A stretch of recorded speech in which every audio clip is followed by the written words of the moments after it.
I don't think the leadership of the DNC wants to talk about trans people or Israel ever again. They know how different the DNC's accepted stance is from the people that they consider their base. The DNC has catered to wealth, capitalism, and really maintaining structures of violent white supremacy because the DNC still benefits from it. I think they have feelings, and I don't actually give a shit what those feelings are, because at the end of the day, their actions say everything that I need to know.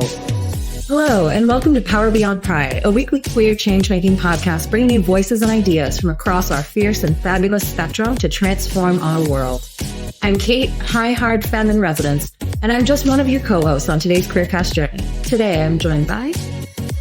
I'm Mattie, the hostess with the mostest. I am an actress, comedian, lover of all things, creator of very few, but yes, I'm a dynamic person all the way around. I think so. Hey, I'm a Leo.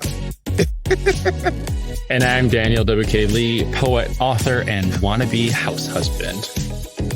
And once a month, some of us at Power Beyond Pride gather in what we call a Reply All, where we focus on issues or questions impacting activists, share insights from our own work across communities, and take some questions from the Power Beyond Pride mailbag. And I'm going to get us all started. There have been recent reports that indicate Meta has appointed an anti-DEI, anti-LGBTQ conspiracy theorist named Robbie Starbuck as their AI bias advisor. Now, for those who don't know, Robbie Starbuck, he's a right-wing influencer, failed filmmaker, and failed congressional candidate, and according to The Advocate magazine, was appointed to make Meta's chatbot less quote-unquote woke, and that he believed, quote, pesticide turns children LGBTQ+, and that the COVID-19 vaccine caused Matthew Perry's death. Do you think he's the right person for the job? I mean, I'm sure he'll make Meta less woke. I don't know if I think that he's the right person for the job, to be honest with you. But I'm also a little leery about any of the fact checkers that are out there right now, or the, I guess, advisors that we want to say about information, because a lot of people have their own different interpretations. So I don't know. I think it's interesting that they chose him to be the keeper of less woke chatbots. Yeah, I think he's certainly going to make Meta's chatbot less woke. I think it's a question of what job they think he's right for. And I think if we look at Meta and their business practices, we can say over the last 8 to 10 years, but let's be realistic. Let's not forget that this is the platform, that was started out of a dude who wanted to sexually harass and judge women that he couldn't speak to directly. And eventually they evolved into a platform that did things like force people to use their legal names regardless of what that looked like, kicked people off. There is rampant abuse, trafficking on that platform that no one's ever been interested in. And so if we're going to talk about Meta, what is the job that they're looking for? They have spent years hiring consultants to say, what do we do to make our platform more friendly, safer? They've had reports on reports on reports on how to do that. They've never done anything like that. And so what's the job? Is the job making Meta safer for the shittiest people that you know? Yeah. And is he going to do a great job at that? Fucking phenomenal.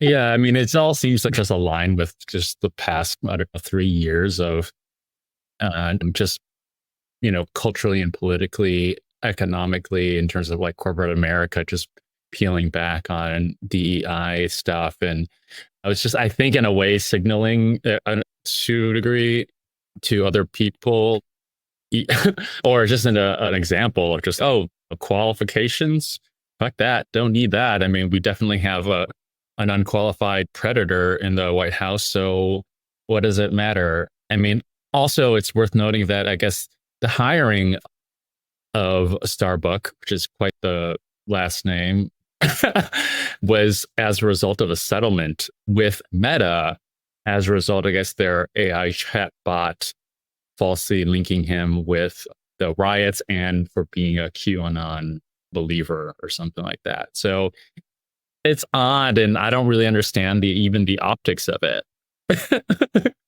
I guess currying favor with his conservative followers, it doesn't make much sense to me. Yeah, it feels like it's just going the way of Twitter is now the platform that if you have to be on it, you have to be vigilant. You know you're going to be doxxed by incels. What's going to happen on that platform? And Meta just feels like it is trying to align itself with that.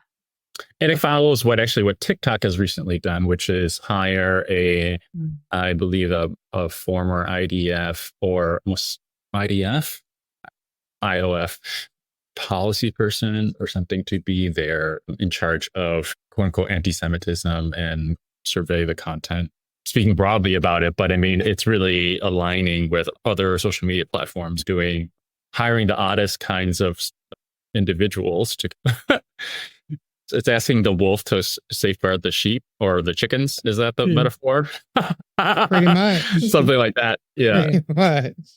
I mean, but yet again, like I said, I mean, they're picking a person that believes that pesticides turns children LGBTQ+. So yet again, my biggest question is, what is it that he's going to be, I guess, advising other than he's going to end up being the future fall guy? That's what it looks like to me. To be honest. Like, what's a chatbot advisor? What does that really entail? I mean, if these things are often like large language learning models and everything, is he going through data sets and figuring out like what's what, or trying to correct queries to the chat? I mean, I don't use AI in anything. I actually, every time my Mac the operating system wants to get upgraded or whatever, they're like, Apple Intelligence, you want to set it up or whatever? And I'm always like, skip. I'm like, no, I don't want fucking Apple Intelligence on my damn computer.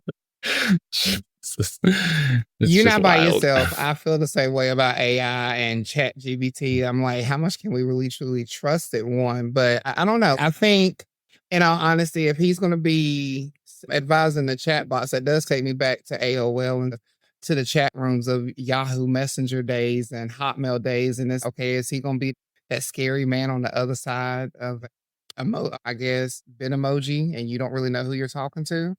That's what it just screams a little scary to me. Yeah.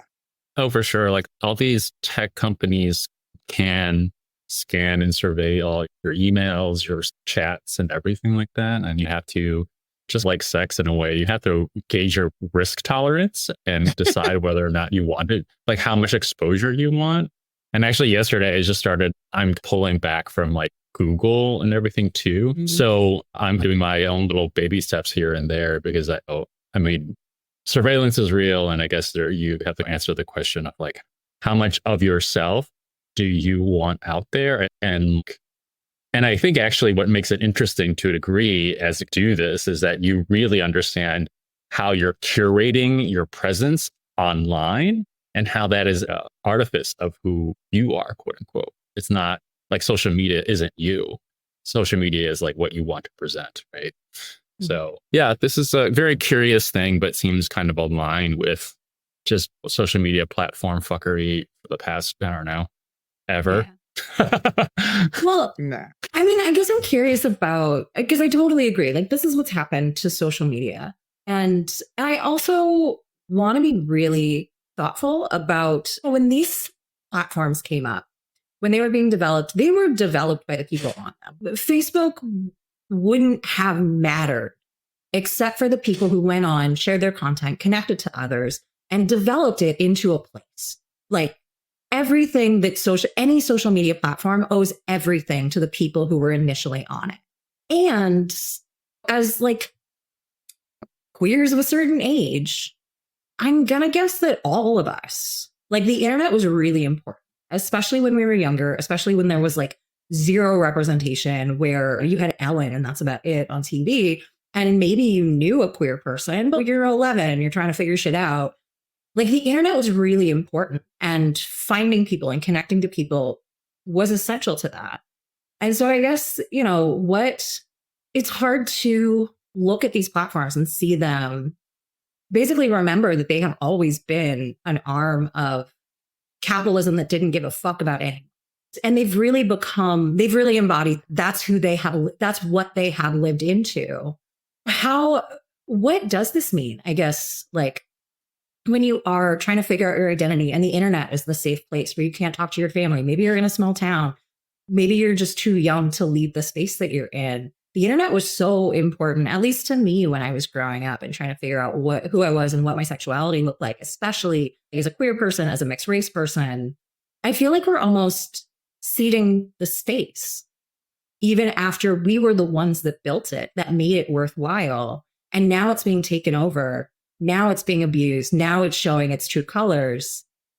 And I'm wondering, like, are we ceding space that we shouldn't? Is this just going to die and something else comes up? Because that is still so important, especially to like young queer people who are trying to figure it out. And especially as we're losing more representation. I was gonna say, I do want to play devil's advocate for 2 seconds, though, because in a way, yes, I do agree with you, Kate. Like, for a lot of the generations, I remember when you was talking about how it helped you to get out of the area you were in. All I could think about was Reading Rainbow, and I could think of the theme song that could take you anywhere. So the internet for us, when we grew up with AOL and Yahoo and all these different things, it was a way for us to get outside of where we were at that point in time and to get things. But on the flip side of that, I am a little nervous about what young people can learn on the internet because it is such a vast array of information, especially now that we know a lot of the information may not be fact checked or may not be accurate. So do you think that there should be some type of advisory to it? But at the same time, where do we draw the line at what's considered advisory and what's considered oppression of freedom of speech? Because that's where I'm getting at. And you know what I'm saying? That's why I look at it at.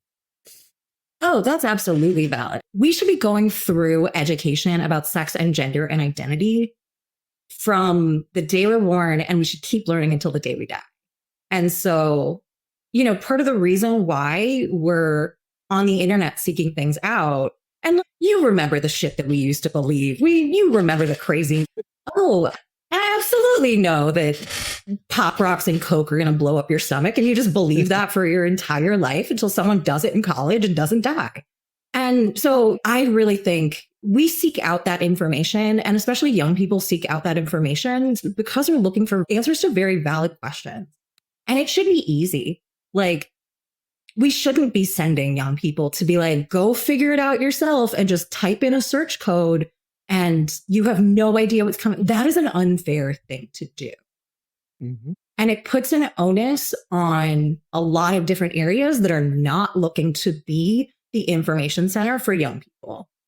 And so I think more information, clearer information, direct information, neutral information should be accessible everywhere to people trying to figure it out.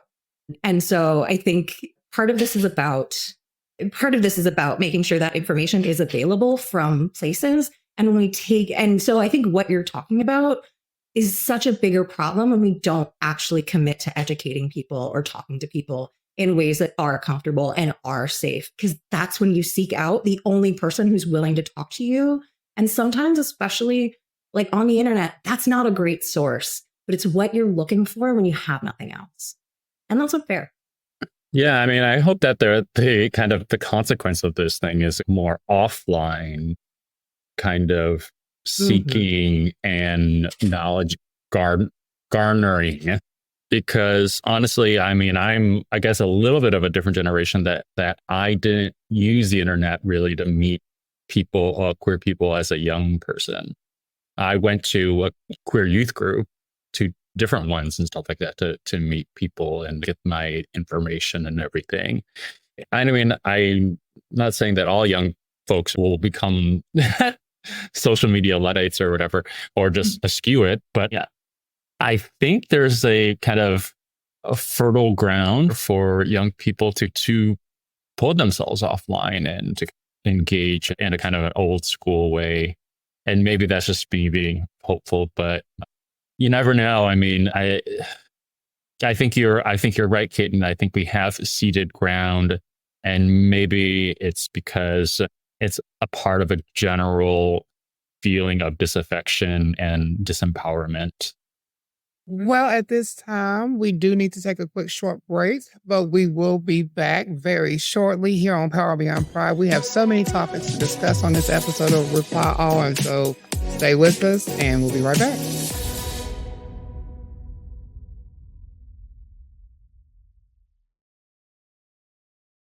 Welcome back. This is Power Beyond Pride, a queer change-making podcast, and I'm Kate here with my co-hosts, Mattie and Daniel. That a really interesting conversation, and I'm excited to pivot us a little bit. So, recently, Pete Buttigieg has been doing some interviews and has had some conversations really specific to his feelings about trans athletes specifically. And so he got some blowback. And then on Monday, I was speaking to NPR's Steve Inskeep and tried to clarify some of his comments. Whereas before he talked about questions of fairness when it came to trans athletes, his response was shifted a little bit and added some to what he had previously said, where he said, your approach starts with compassion for transgender people, compassion for families, especially young people who are going through this, and also empathy for people who are not sure what all of this means for them. I think that when you do that, that calls into question some of the past orthodoxies in my party. For example, around sports, where I think most reasonable people would recognize that there are serious fairness issues if you just treat this as not mattering when a trans athlete wants to compete in women's sports. Steve Inskeep followed up and said, meaning the parent who's complained about this has a case. And Pete responded, sure. And that's why I think these decisions should be in the hands of sports leagues and school boards and not politicians. Least of all, politicians in Washington trying to use this as a political pawn. So, first and foremost, what are y'all's thoughts? It's so idiotic. It's so idiotic. It's so idiotic. It's not the hands of politicians, as though sports leagues and school boards aren't politicized. That it's like that doesn't even add up anyways. That doesn't add up anyways. But what it shows, at least to me, is that Pete Buttigieg has a trans issue illiteracy. Like he doesn't actually know how to talk about trans issues, refocus on actual trans issues rather than getting mired into something that no one really is not a real thing. Like there's not so many trans athletes in these high level like world championships and the Olympics or whatever that like it seems like it's blowing up and it's becoming bigger than what really should be talked about, which should be healthcare access and employment and all these things. And instead of doing that, instead of saying something like, oh, actually, if we want to talk about trans issues, let's talk about these things. And I know there are some trans folks who are really invested in trans people in the military, but those are a small minority to trans people I know who are invested in healthcare and employment and the basics of life or even violence. So it seems like he just wasn't savvy and also just doesn't know. I mean, I do agree with you, Daniel, on that one, because I think at some point in time, why does it matter? And this might offend somebody and some people, and I don't mean it to be offensive, but why does it matter? Because does it matter if a person is a man playing a sport? Does it matter if a woman's playing a sport? Does it matter if it's a black person playing a sport? Does it matter if it's a white person playing a sport? Same thing with trans. Because my biggest argument I think I have with people who have an issue with trans people in sports is that you still think they're coming in as their former gender and they're not. If a man has to transition into a female and is now playing in female sports, their body is made up like a female. Like they're not coming in raging in testosterone and oozing with all this masculine energy. They're already transitioned into a female. So therefore, it's still a female coming into a female sport. So I think when we start talking about politics and school board, it's all a smokescreen to me. I feel like they're still using that, like you said, Daniel, to draw your attention away from the fact that we have bigger issues when it comes to the trans community, like gender affirming care, housing, hate crimes, people dying. Like these are issues, the bathroom bill, like these are more political bills that need to be discussed than children playing sports or people in sports in general. Because like I said, if we let females, I mean, there's school districts that let young women play football with young men, but that's okay. That's fine. But a trans student cannot compete in the gender that they affirm in. What's the difference? I also think that these are the comments and opinions of people who are not around intense athletes. Like, whatever you were born, whatever you were assigned, however you identify, if you have been training for 10 years to play football, like, there's some physical dynamics to it, and there's also running backs. This is not a serious conversation when it comes to trans folks. It's also not a serious conversation when it comes to sports. Wait, and the question I also want us to talk about is, when I see this, sure, it is absolutely a messaging issue. It is absolutely a political issue. When I see this, I see democratic white gay assimilation politics.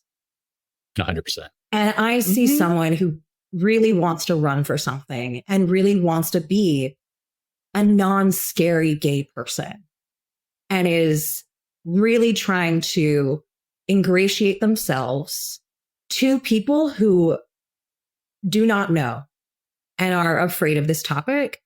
And I think that says a lot about the DNC. And I think that says a lot about who we allow into leadership positions. And I think it also says a lot about what the DNC considers leadership. And because if you're saying like, oh, this is a non-political issue, I'm going to leave it to school boards. Are you kidding? Are you really serious right now? Or is this really about where you don't think that the people who are going to push back on this are going to support anyone else? And you think who you're going to be comfortable with are the people who don't support trans folks, who don't support queer people? I mean, I think that what we're talking about is someone who doesn't want to be a leader on these issues and doesn't want to be a leader, period. They want to be elected. And that's a different conversation. And to what both of y'all said previously, I think what Pete did was he tried to talk on a topic that he thought he knew information about, and then realized that he didn't know enough to fully stand on his own 2 feet. So then he tried to usher it back real quick and say, well, I think this should be left up to school board. Well, no, you done put it out there now. Like you done brought the topic out. You can't bring it out and then come back and say, well, it should be to the school boards and it shouldn't be political. Well, but you made it political. So yeah, there's this calculus that, I mean, to what Kate is saying, there is this calculus that the DNC and their prospective electables, quote unquote, are making with respect to throwing out their solidarity with people within their alleged community, like LGB. That's what like Pete is trying to basically say, because by seeding this idea that trans athletes or trans women are different from other women in women's sports is the erasure of saying, oh, you're actually not a woman. And that's fucked. Mm-hmm.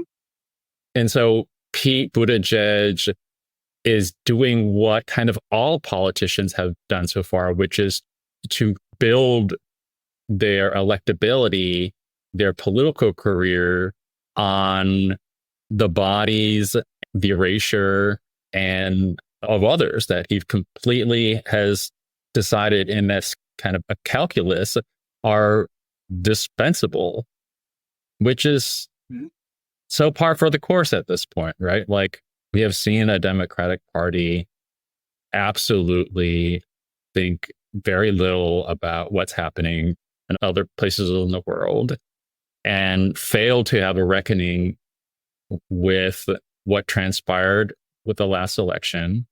It's like they're it's not even ideology. They're working with the idea only of opportunism. It's like, whatever the opportunity is that seems to be good, let's go with that, and maybe something will be different, rather than like having a stance. And that's why it seems the DNC doesn't have, or we're so resistant to endorsing Mamdani in New York, because Mamdani has a stance. He's trying to be a leader. He's clearly articulating something that resonates with New York. And this kind of idiotic, like treating him like he's like a leper is so toxic, and so it's not even strategic either. It just makes zero sense. And it's sad because what the Democratic Party seems to be doing yet again is trying to prop up a minoritized, quote unquote, identity. He's still a white man, but a minoritized identity so that they can get the quote unquote left or woke liberal or something like vote that didn't vote for Kamala, not because she was a woman or biracial or whatever, but all data points to not voting for her or sitting out because she supported Israel. Like, that's it. And they don't want to have a conversation or reckoning about that simple fact. And now we have, I don't know, whichever milquetoast candidates out there who are the lesser evil, trying to get elected. And, the people who have opened their eyes to all this fuckery are just, I think it's going to happen again. Just sit it out and be like, nope, you haven't learned your lesson. Another 4 years of, I don't know, the couch fucker or something. Well, can I ask this, Clay? You so crazy. JD Vance got hassled in a really amusing way, being called a couch fucker at the Capitol. That's great. Couch fucker and Pope killer. Yeah. Oh wow. 2 names in one day. All right. It's chef's kiss. If you're gonna heckle, But I do want to ask the question. So do we think of these topics like with trends in sports and even Israel? Do you think that the DNC is actually using these topics and platforms because they care, or is it because it's just another platform they think could get them reelected? Like you were saying earlier, Kate and Daniel, is more of a platform to stand on versus I really care about these causes. I really want to debate these issues. I really want to find something that could help alleviate these issues, but instead it's more of a photo op and a platform to get more votes. I don't think the leadership of the DNC wants to talk about trans people or Israel ever again. Mm-hmm. And I think it's because they know how different the DNC's accepted stance is, how different that is from the people that they consider their base. I think that for a very long time, the DNC has catered to still wealth, still capitalism, still carceral capitalism, and really maintaining structures of violent white supremacy because the DNC still benefits from it. And so I don't think they want to talk about any of those issues. And I think that the people that do, we see how marginalized they get. We see how unsupported they are. We know exactly what happened to Cori Bush. We know what happened to Jamal Bowman. We watched it in real time.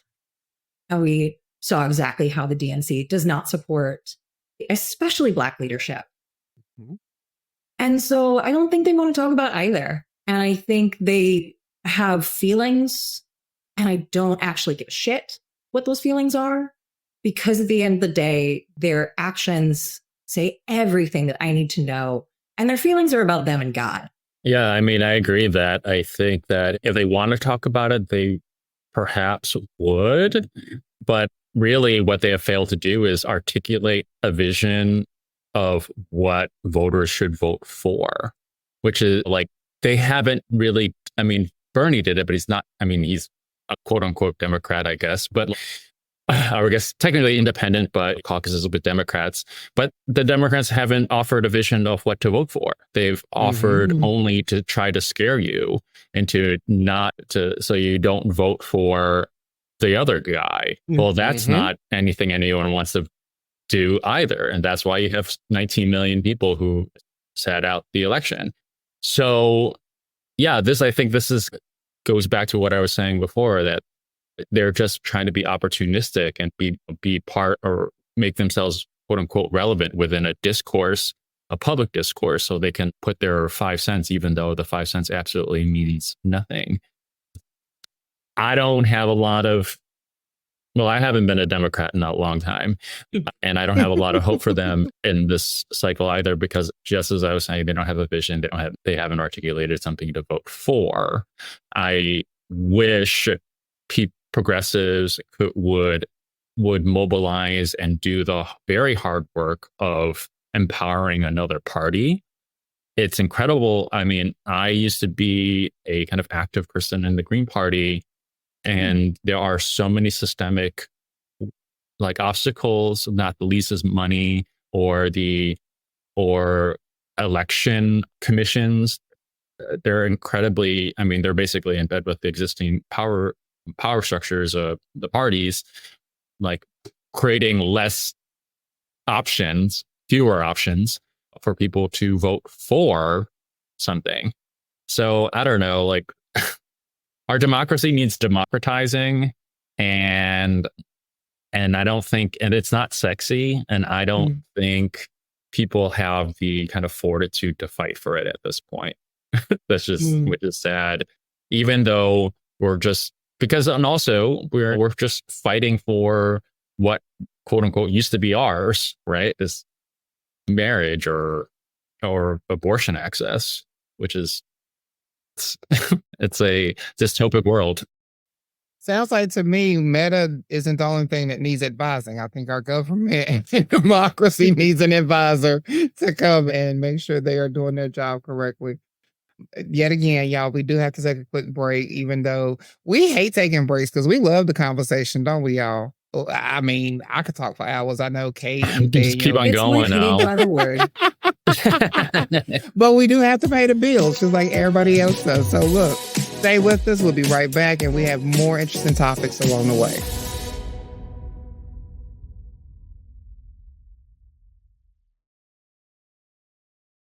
Welcome back to Power Beyond Pride. I'm Kate, and I'm here with my co-hosts Mattie and Daniel, and we are queer change makers ourselves. It's time to check our mailbag for your questions. Our first question comes from Charles, and Charles' question is, what are some of the emotional and psychological challenges LGBTQ plus activists face in their work, and how a community is creating support system to prevent burnout and promote long-term engagement? Who wants to take that one first? I could talk about the emotional and the psychological challenges that we face as activists.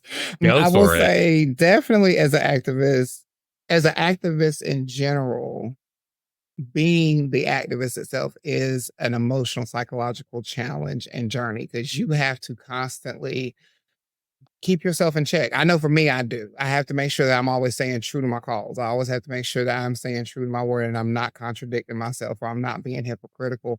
So I know for me, the emotional part of challenge of it is just making sure that my head is clear and I stay grounded so that I can continue fighting. Now, also as a LGBTQ plus member of the community, that in itself is a whole nother box of tricks because I got to be able to hold my head up high just being Mattie, not activist Mattie, but just being Mattie. So I will say, yeah, just trying to stay true to yourself and not be hypocritical is one of the biggest emotional, psychological challenges that I deal with.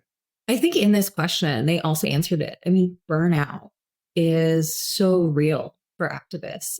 Some of the emotional challenges about being an activist in general, but especially an activist working out of your own experience, your own identity, means that often you're also working out of your own trauma. And you are trying to figure out the difference between healing and activism. And especially if you're not surrounded by activists who have gone through that process. I know for me, so much of my activism was rooted in trauma. I was rooted in trying to figure out how to heal that trauma with very justified rage. And that is a recipe to just destroy yourself and wonder why you're not healed at the end of it still. I think that's just one of the challenges that I really want to name, alongside of you give everything, you give your resources. It's hard you're broke all the time. You're living on, I don't know about anyone else, but like when you throw an event and afterwards you're like, well, I didn't get paid for it, but I'm going to take the leftovers and then I'm going to eat this tray of rice for 3 days because that's what's left over after the protest. Yeah. Like those are all really hard. And so I think one of the things that I've seen in community, especially queer community, is a commitment to organizing and create social support systems for activists, for activism, for community engagement that are rooted in joy and love. Like, I think with LGBTQ activists in general, like, we go to a protest to meet the next person we're going to fuck or date or been with. We figure out, I think it's ACT UP who said, we protest all day so we could party all night. And so I think preventing burnout and promoting long-term engagement, the ways that I've seen it, the ways that I've experienced it, is creating spaces that embrace that very justified rage. And remember that the root of what we have to do together has to be joy and love, or else we're all going to burn out and quit. And we're going to come back for a very long time if this is the place where we find our people and love each other. Yeah, I think what you said is, I think what really struck me, what you said, is that this work isn't your therapy, isn't your healing per se. And I think that kind of, if you take a step back, you have to acknowledge that, like, the work shouldn't be an extension of your ego, or it's not your personhood, even though you might be close to it, that you need to actually strike a balance between your quote unquote activist life and your regular life. And even as intertwined as they may be, still being able to, like, find value in yourself that's outside of the work, quote unquote.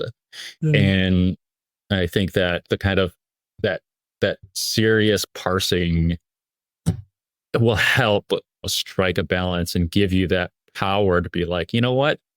I'm not going to answer that text. I'm going to turn off my computer or laptop, and I'm going to disengage with those problems because I don't want to, I don't get paid to, and these things. And, like, the long-term ramifications of this constant, like, pouring yourself into it is burnout, is the engagement dwindling, thinning out.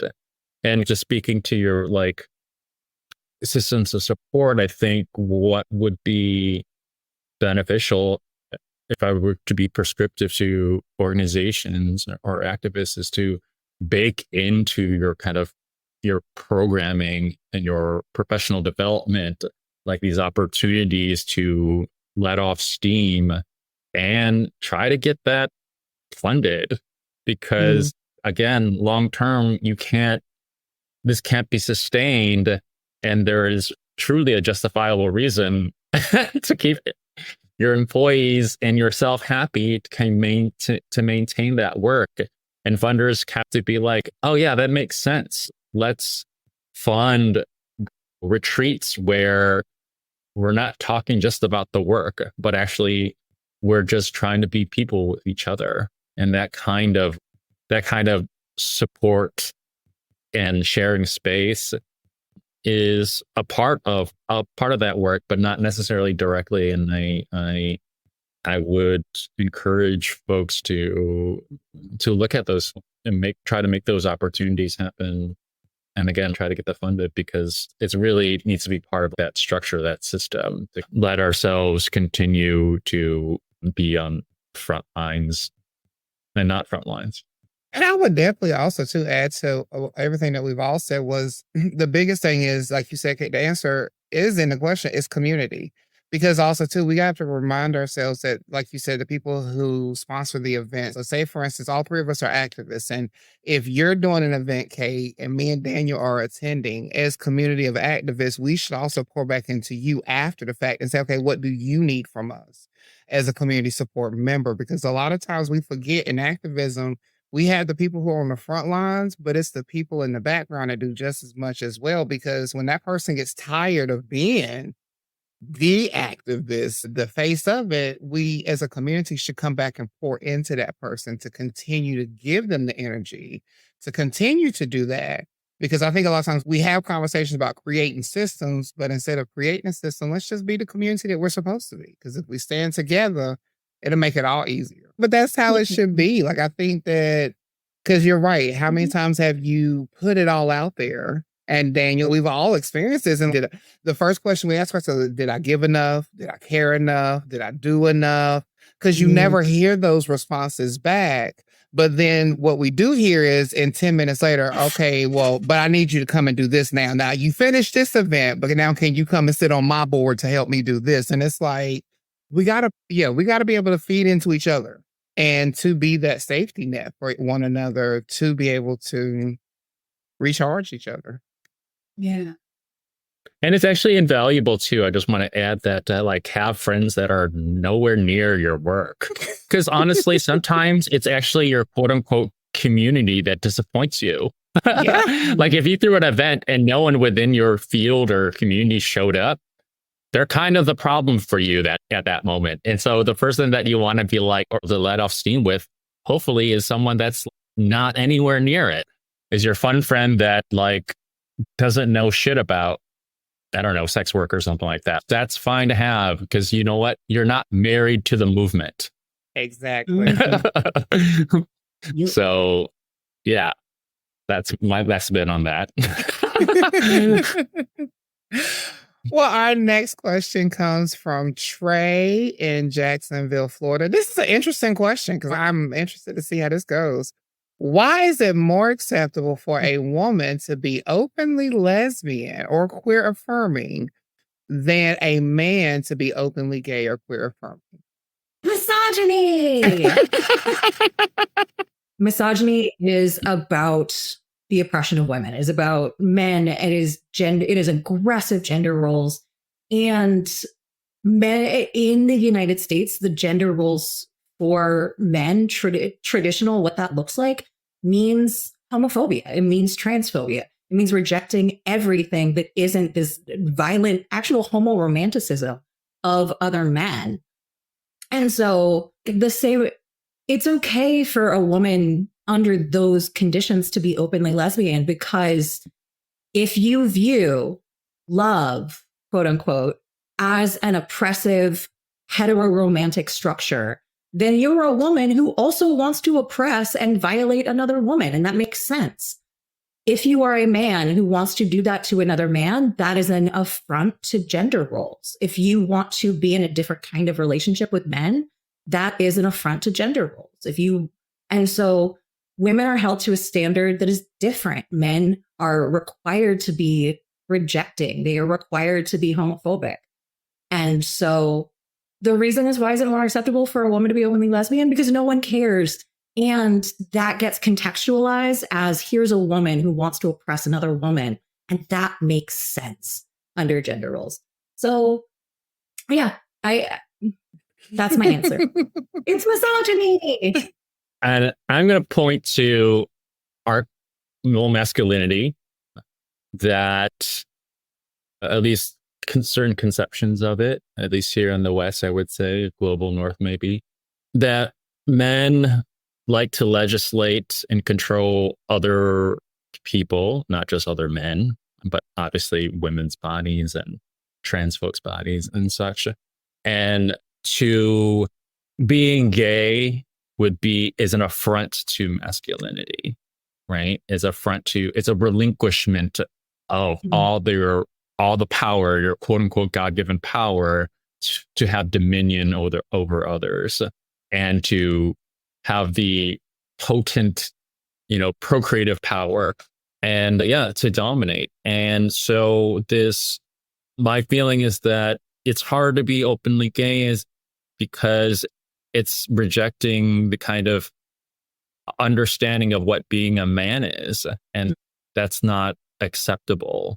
And even with your queer affirming, it's seen as a softening. It's always this kind of, you're soft on this, or empathy is villainized and also feminized, right?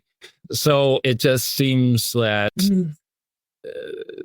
like it's not palatable. It's not okay with certain men or society. I think it's changed for sure. I don't think in my early life, I definitely didn't see as many kind of so openly pseudo-homo romantic relationships between men where they're just very open and frank, but it's not it's not a romance, but it's a kind of relationship that doesn't have a particular mainstream archetype that is looked upon, where men can be vulnerable with men and not be feminized, called gay, or all these things.